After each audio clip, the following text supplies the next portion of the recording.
तो चलिए सत्ता की शुरुआत करते हैं ईरान की उस आग के साथ जो बढ़ती जा रही है और खामेनेई की सत्ता के एकदम करीब तक पहुंच चुकी है।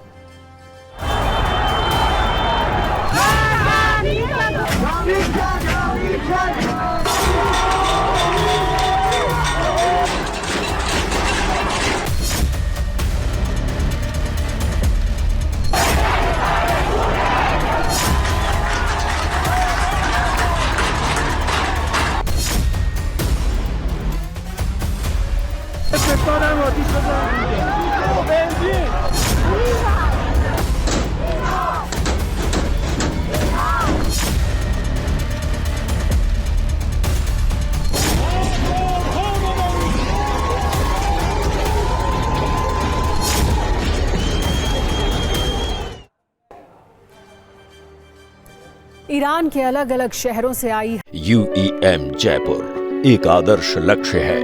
भावी छात्रों के लिए अच्छी नौकरी, भविष्य के लिए तैयार कौशल के साथ अच्छी शिक्षा। हर तस्वीर में सत्ता विरोधी संदेश है, संकेत है, शोले हैं, सत्ता विरोधी आग है, विद्रोह वाली चिंगारियां हैं, खामेनेई के खिलाफ सड़कों पर उतरी आवाम है। आप सोच कर देखिए, जिस देश में पिछले 14 दिनों से कुछ इसी तरह क्रांति छिड़ी हो, जिस देश में पिछले 14 दिन से कुछ इसी तरह जनता आर पार के मूड में हो, वहां की स्थिति क्या होगी?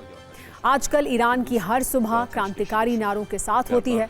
कहा जा रहा है कि ईरान खामेनेई की सत्ता से आज़ादी की लड़ाई लड़ रहा है। हजारों की संख्या में प्रदर्शनकारी बैनर्स और पोस्टर्स के साथ सड़क पर उतरते हैं, ईरान की सत्ता और सुरक्षा बल को चुनौती देते हैं। जो तस्वीरें सामने आ रही हैं, प्रदर्शनकारियों की भीड़ में जो नारेबाजी हो रही है, उसके आधार पर यही कहा जा रहा है कि ईरान के विद्रोहियों का एकमात्र एजेंडा है सत्ता पलट दो, खामेनेई को सत्ता से बेदखल कर दो। इसके सबूत ऐसे वायरल वीडियो में भी देखने को मिल रहे हैं जिसमें बीच चौराहे ईरान के राष्ट्रीय झंडे को उतारा जा रहा है। ईरान में सबसे ज्यादा हिंसक हालात राजधानी तेहरान में है। तेहरान की सड़कों पर जगह जगह आगजनी और तोड़फोड़ की जा रही है।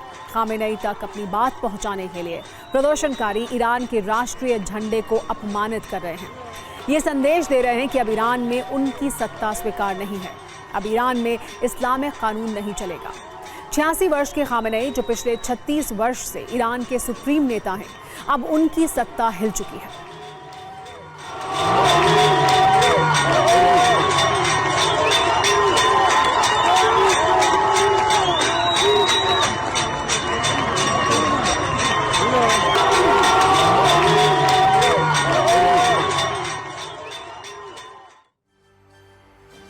कहानी सिर्फ इतनी ही नहीं है।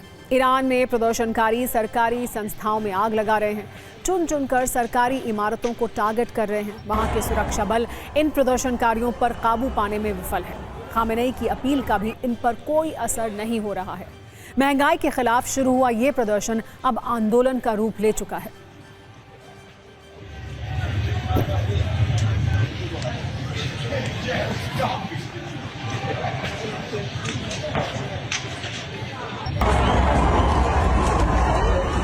ईरान के 110 शहरों में खूनी संघर्ष जारी है। मतलब ये कि ईरान के प्रदर्शनकारी और सुरक्षा बल आमने सामने हैं। 14 दिनों के प्रदर्शन में अब तक 200 से ज्यादा लोगों की जान जा चुकी है। प्रदर्शनकारी भी सुरक्षा बलों की सख्ती के आगे झुकने के लिए तैयार नहीं है। आप इस तस्वीर से इसे समझ सकते हैं। प्रदर्शनकारियों ने ईरानी सुरक्षा बलों की बस में आग लगा दी।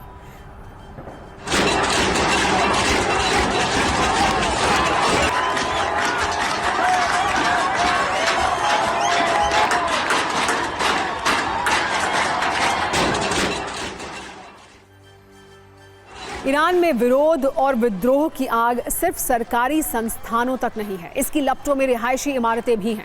अमेरिका ने दावा किया है कि कई शहरों में प्रदर्शनकारियों ने कब्जा भी कर लिया है। ईरान के दूसरे सबसे बड़े शहर मशहद पर प्रदर्शनकारियों के कब्जे का दावा किया गया है। आपको बता दें कि मशहद की आबादी करीब 40 लाख है। ये शहर तुर्कमेनिस्तान और अफगानिस्तान की सीमा के पास मौजूद है। ये ईरान का सबसे बड़ा धार्मिक शहर है। मशहद में इमाम रजा का पवित्र दरगाह है, जो शिया मुसलमानों के लिए एक बहुत बड़ा तीर्थ स्थल माना जाता है। ईरान में विद्रोहियों के गुस्से को आग की अगली तस्वीर भी समझिए, देखिए और इसे समझिए। ईरान की महिलाएं बुर्का और हिजाब को जला रही हैं। ये सिर्फ तस्वीर नहीं है, ये कहानी है ईरान की अंदरूनी लड़ाई की, जो वहां के हुक्मरानों के खिलाफ चल रही है।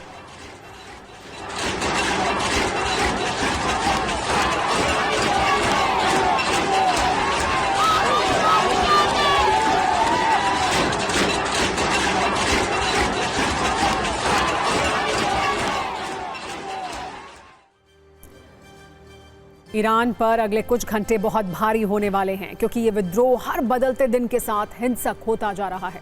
कई फ्रंट पर सुरक्षा बलों पर विद्रोही भारी पड़ रहे हैं। कई ऐसी भी तस्वीरें आई हैं जिसमें प्रदर्शन में मौजूद लोग पेट्रोल बम बनाते दिखे।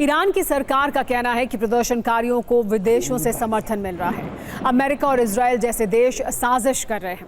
इस बीच खबर यह भी है कि खामेनेई को बंकर में छिपाया गया है। वो इस वक्त IRGC की सुरक्षा में है।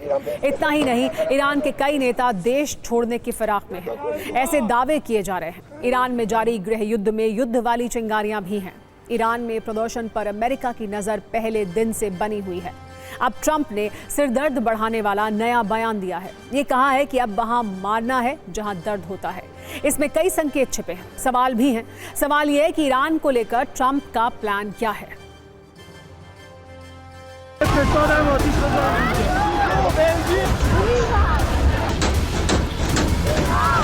ट्रंप के लिए चुनौती ये है कि ईरान के तेवर भी आक्रामक हैं। ईरान किसी भी कीमत पर झुकने को तैयार नहीं है। कल ईरान के सुप्रीम लीडर खामेनेई ने देश के नाम संबोधन के जरिए अपनी बात रखी थी।